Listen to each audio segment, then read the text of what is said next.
I think there's just a tremendous amount of respect between all those guys and all of the competitors that tend to race around each other week in and week out. I know we traded paint with the 8 a couple times, especially here, completely unintentionally, and something that as a team we felt bad about. You know, that's not something we wanted to repeat. I think we saw an instance there too where Bell felt he had a run on him and in turn 1 and knew late in the braking zone that he was going to contact him if he stuck with it, and he bailed on it. So I think that's the level of respect you have to have if you want to be raced with respect. Other part of your question, having 2 wins in a row? Yeah, it's great. It's a streak. Yeah, the slump's over, Jerry. You're right. But they're hard to come by. But like I said, you know, last week was probably one that we didn't really have circled. We knew we could run well there, but you know, so many of the Fords and especially the Penske's they're just a little bit stronger on their speedway program. But we were able to put ourselves in position to race for it. And when it comes down to a race, I'm going to take Bell every time. But this week we certainly did have circled, and we were a little disappointed when we unloaded it as far off as we did. But I tell you that we have the next 2 weeks circled as well. There's no reason we can't go win the next 2 weeks. You know, today has no bearing on next week whatsoever, and everybody's going to bring their best stuff and do their best job. But I really have so much faith in this team and Joe Gibbs Racing as a whole, and especially my driver, that I know will be a factor. And I'm just curious, you know, when you see such a great combination like with Adam and Christopher, you think about your days in the football field. Now, how would you describe your chemistry and just how much synergy there is with this 20 team? Yeah, I think in football, every now and then you got a team that really had a great feeling about themselves, were really confident, and a great chemistry. And so it doesn't happen often, and it doesn't carry over from one year to the other. But when you kind of get that, I think it's a great feeling when you see it as a coach or an owner.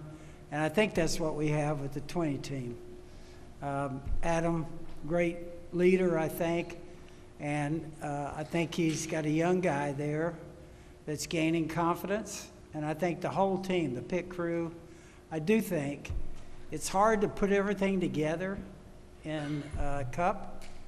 But I do think we, like Adam said, I think we do have it all together. God's given us a great group of people, and we have great support people back at the race shop. I hate it for them that they're not in the winner's circle with us, but we'll get them tomorrow and hang a banner and tell them how much we appreciate them.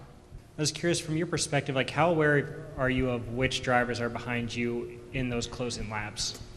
Yeah, definitely really, really aware, and it was very refreshing and fun to see a clean race play out. And you know, last year, obviously I had the mishap with Kyle Busch, and I pride myself on racing respectful, and I feel like my image around the garage is respected in that aspect, and people know that I race clean.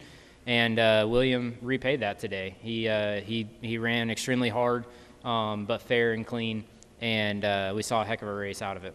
Yeah, I mean, I can't reiterate enough how amazing it was to have such respectful, clean, and hard racing. I mean, that was just it was a beautiful ending to a race. And you know, Kyle Busch, whenever he got out front, I just was like, I'm trying my hardest to get position on him, to outbrake him, and he was attacking his brake zones so hard that I could not get there. And there was once I had to abort. I'm sure everyone saw it getting into one. I'm like, all right, I got him now. I got him. And I drove in there and locked the rears up, and I'm like sliding, and I had to go right to try and miss him. Thankfully, I did miss him. And yeah, I mean, whenever I got out front, I had been struggling on the long run, and I think probably we all were, but I've been falling it back compared to my competitors all race. So I thought maybe once I got in the lead I could be good, but I was just slipping and sliding around like we all were. And you know, I was just concentrating on not beating myself, and it wasn't the cleanest laps that I ran at the end, but they were enough to hold on.